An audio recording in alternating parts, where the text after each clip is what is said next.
I'm sure a lot of you already know who I am, but for any of you that may not, Miss Denver Doty, I work next door in the auditor's office. Oops, I think I might have just hit the laser button. Sorry if I blinded anyone. I,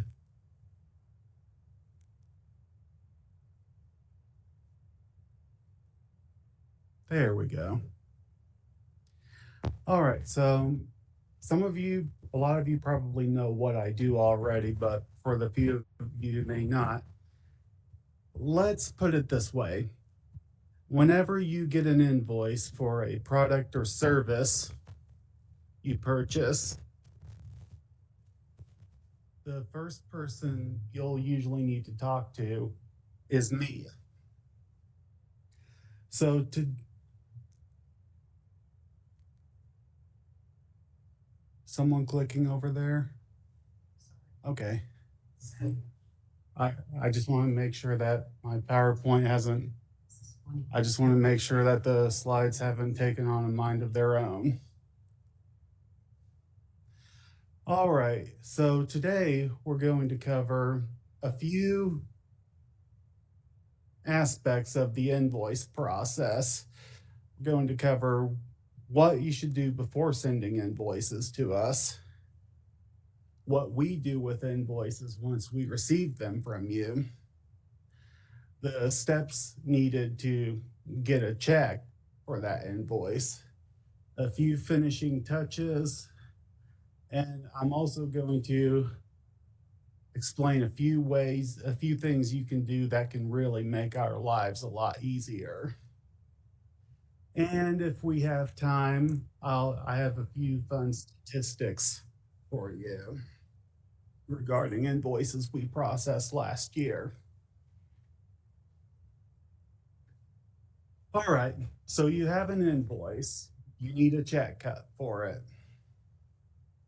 Well, first thing you'll do is well, not the first thing, but you'll eventually send it to us. But before you do, if you have any documentation that comes with an invoice, such as, I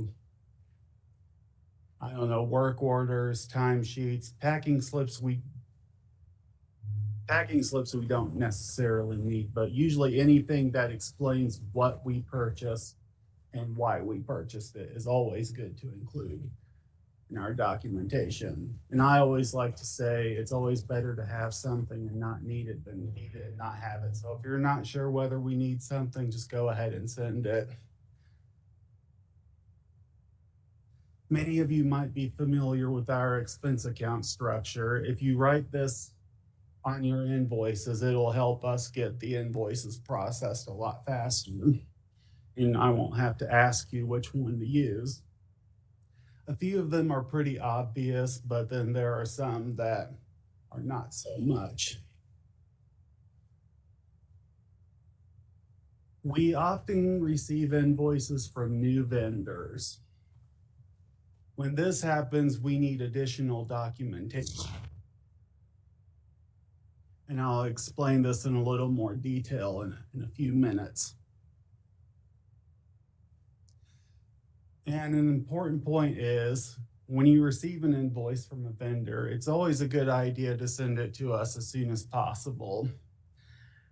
I frequently get questions from departments asking, has this been paid yet? So I go into Eden, which is a software we use to process our invoices.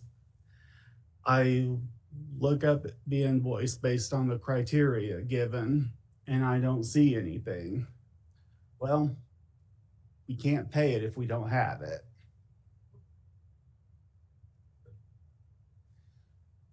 My next point is an important one. If there's one thing I want everyone to take away today and spread it to everyone in the county,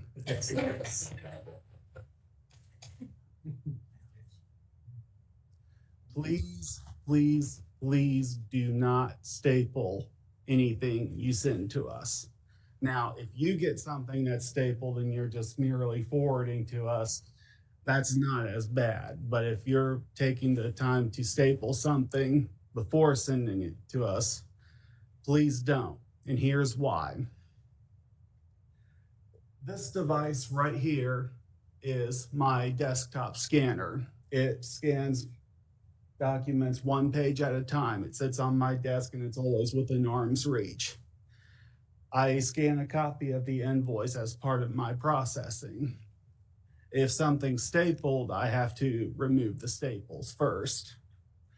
And there have been a few instances in the last couple of weeks I've received about a good dozen invoices. Each were 2 or 3 pages and stapled together. So before I could do anything with them, I would have to take my little claw and remove the staples.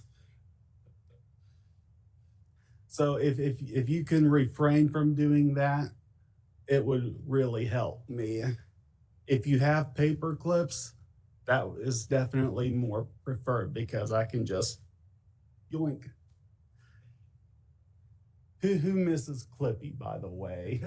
I don't know if he was ever popular, but I know he was big when I was about 12. So, but it was kind of a sad day when Microsoft did away with him.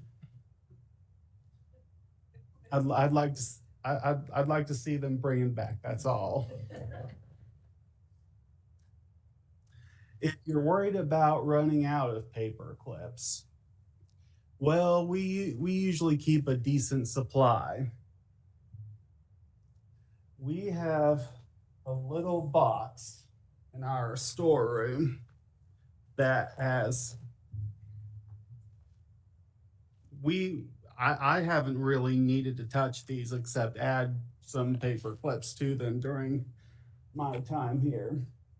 So if you're worried that you're sending all your paper clips to us, just come see us in come see me in room 210 and I can help you out. Just bring your own container and take only what you need. If someone comes in and takes the entire box, well, that ruins it for everyone else.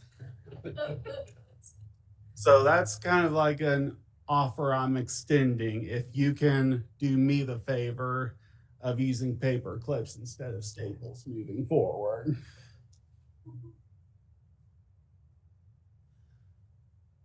Okay, so now we get your invoices. They come in the interoffice mail every day, and we do get invoices every single day. We work with about 30 different county offices and departments. So yeah, we're going to see at least a few invoices every day. Most days it's actually quite a few more than a few, if that makes any sense. Did you know that invoices can be emailed to us? If you receive an invoice in your email and you want a quick and easy way to get it to us, you can just forward that. Also, if you really wanted, you could tell if a vendor asks what's a good email address to send invoices.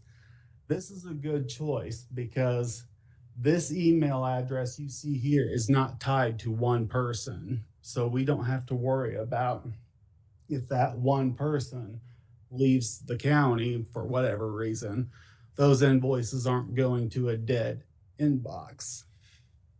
I believe it's everyone in our office that can access and see the contents of this inbox. But I'm probably the one that handles most of the stuff that comes to it. Now, usually, unless invoices have a PO, I'll probably just forward it onto the department so they can review it and code it. Next, once we take the invoices out of the big yellow envelopes, we then categorize them based on a few criteria. We try to separate those with POs, and we also identify high priority invoices.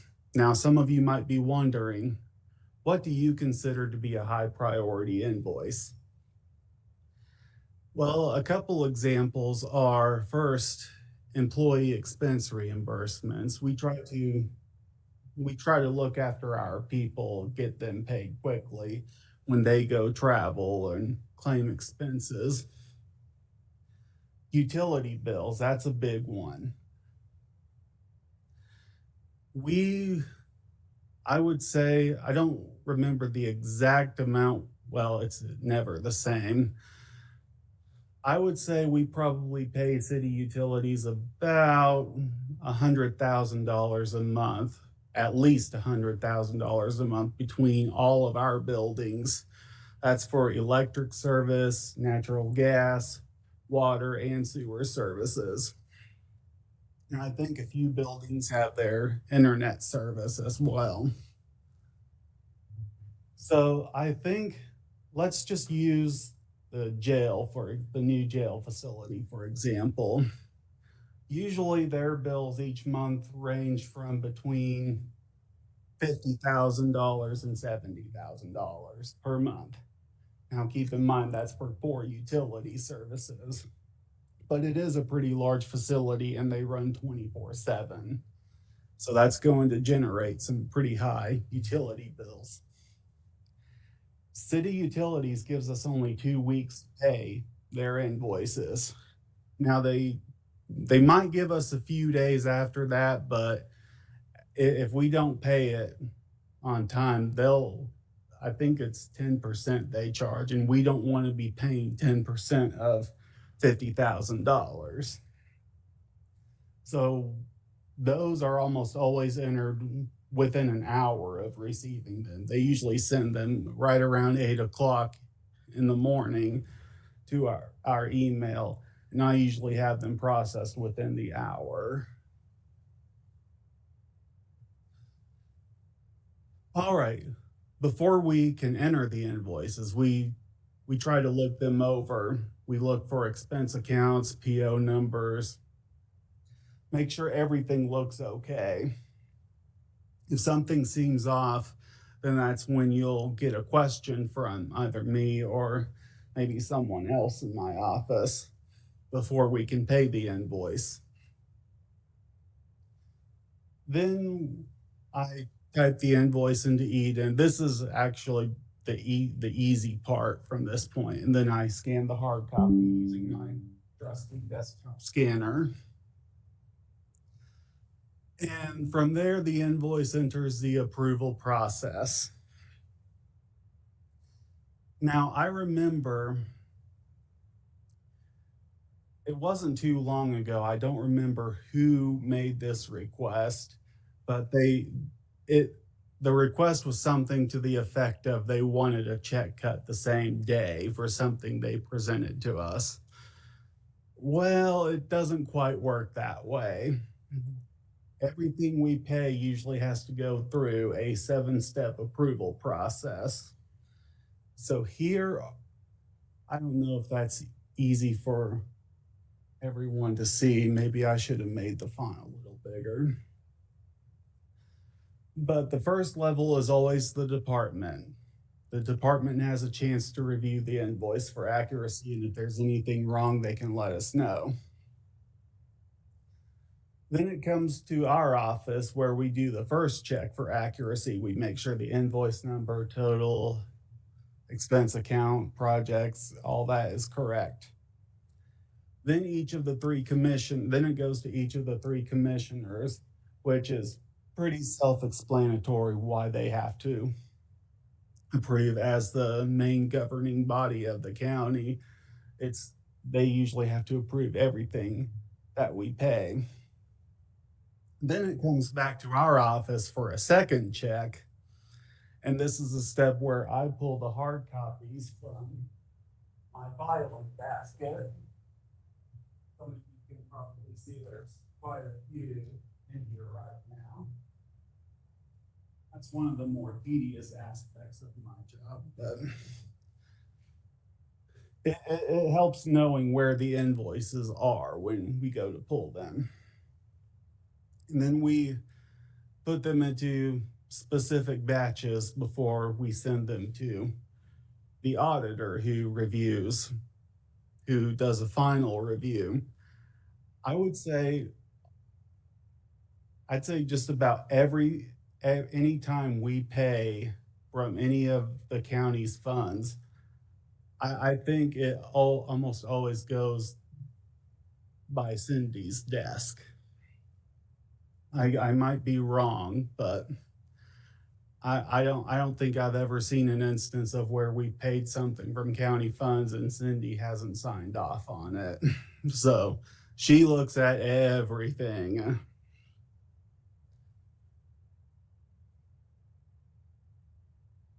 Okay, now once Cindy approves these invoices, we just do a few final things preparing them for the treasurer's office.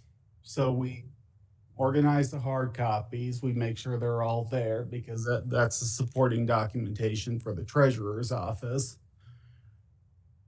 We run a few reports. A lot of these are just a procedural matter. I know the posting list actually posts the transactions to the general journal, I believe.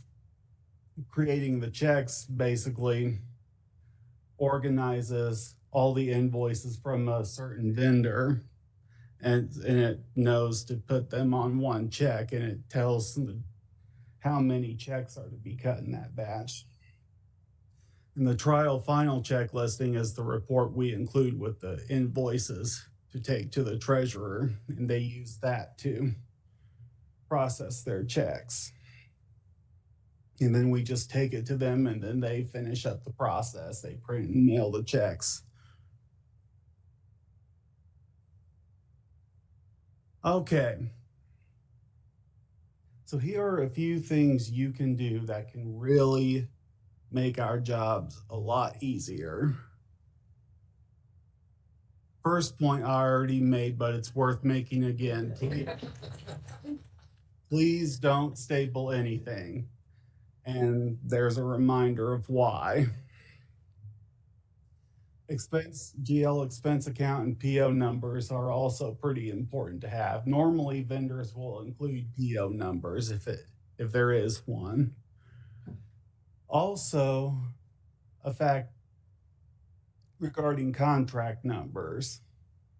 Anytime we spend at least $12,000 with any one vendor in any rolling 90-day period, a contract is required. We can't just spend an unlimited amount of funds with just one vendor without going through the bid and contract process through the purchasing office. It's also important to know the contracts that pertain to your office because we have to include that information in our processing. And it saves us a lot of time if we have that information when the invoice comes to us. All right, W-9s for new vendors. This is important because, well, we need to have one for all vendors. I think there was a rule that took effect a few years ago where we need to keep one on file for all vendors.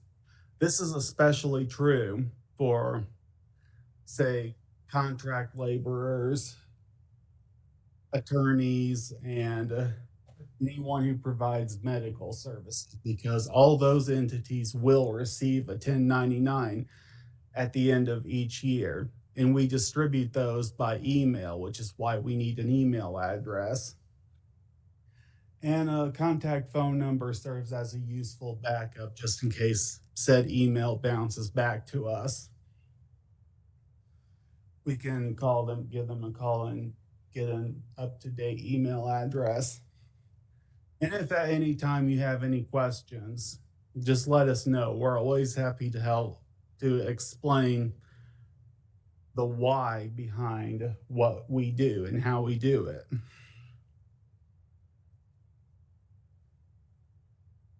Okay, that is the educational portion of this presentation. Are there any questions before I move to the numbers? All right. So once we finished processing 2023 invoices, this was, oh, I don't remember the exact. Oh, okay. Oh, okay. That was just a couple weeks ago. I thought it was a little sooner than that. Anyway, once we had all those done, I was able to put together some interesting numbers about the invoices we processed. So this first tidbit is a little bit of a mouthful. So I hope everyone is ready. In 2023, we processed over 7,200 AP checks to more than 1,500 unique entities, totaling almost $123.4 million.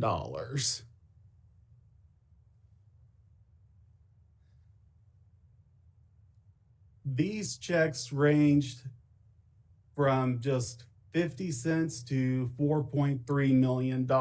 Now, these two in particular require some explanation.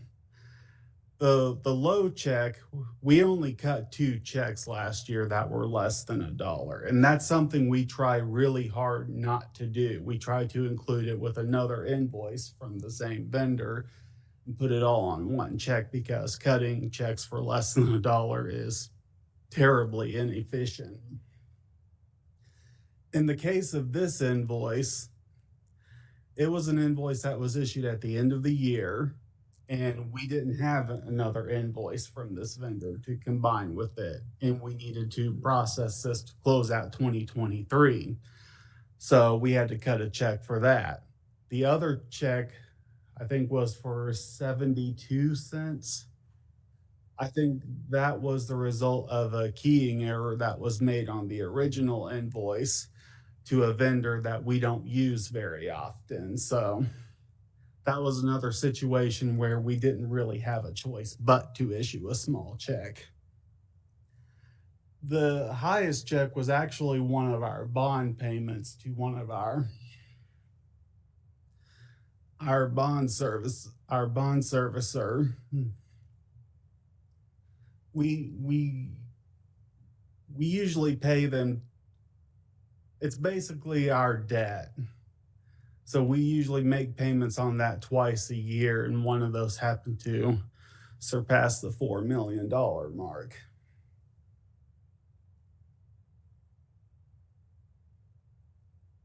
Okay. I have a question. I think I want, and I'd like to have an answer from 3 people. Who do you think we gave the most money to last year?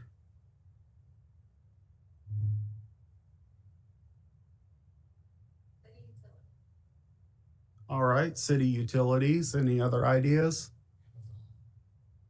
Amazon? Alan, did you? Green County employees. Green County employees. I'm surprised we're getting an answer. I actually, these numbers I ran actually don't include payroll, so I can't say for sure whether we paid our employees the most. All right, so the top 10 entities we paid last year, interestingly enough, fall into only 4 categories. They are as follows.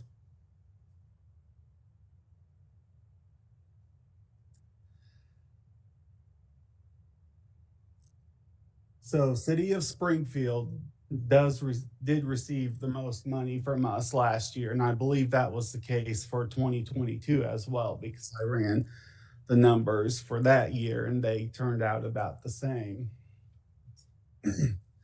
Our bond payments were the second highest expense last year.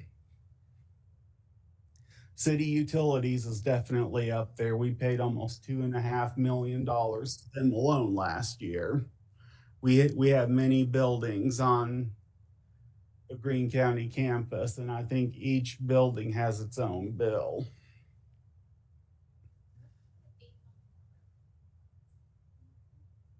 That is a contractor for the highway department. They handle a lot of the road and bridge construction.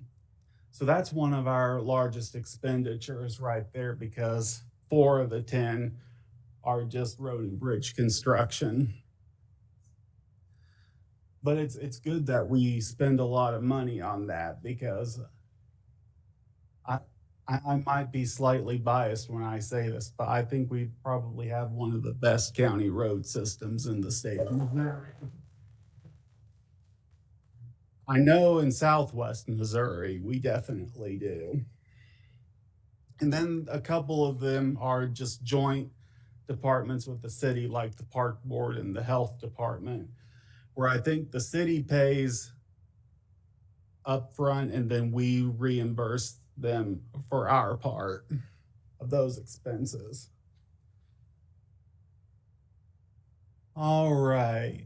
Next question. Let's I think this is the last one. We're running a little close on time.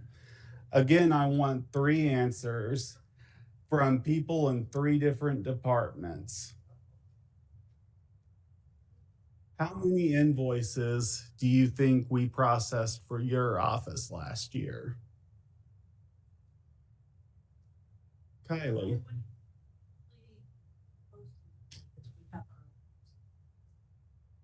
Yes, yes, and I'll that was the point I was about to make. How many invoices do you think Teresa processed over there? All right, Kylie, 525 for the courts. One more. 30 for HR. All right, so the top 10 departments. Each of these departments, we processed at least 400 invoices for last year. And here's the list.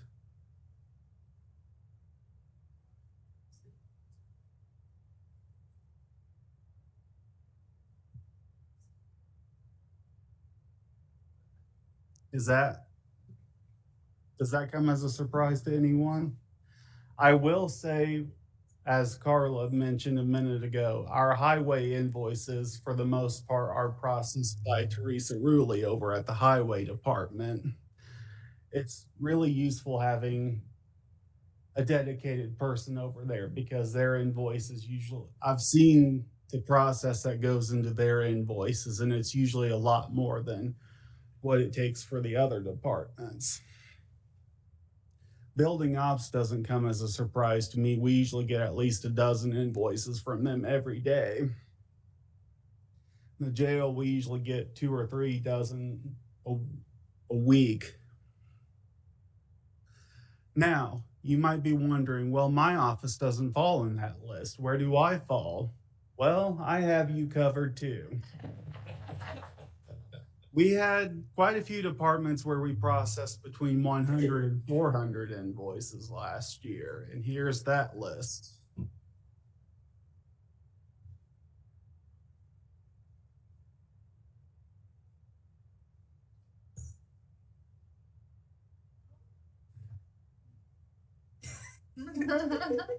Quite a few more invoices than you thought, Cammy.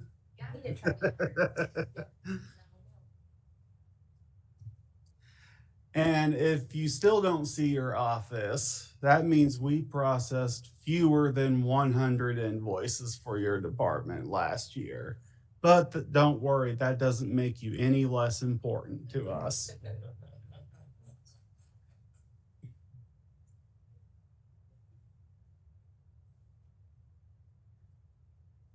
And there's the full list.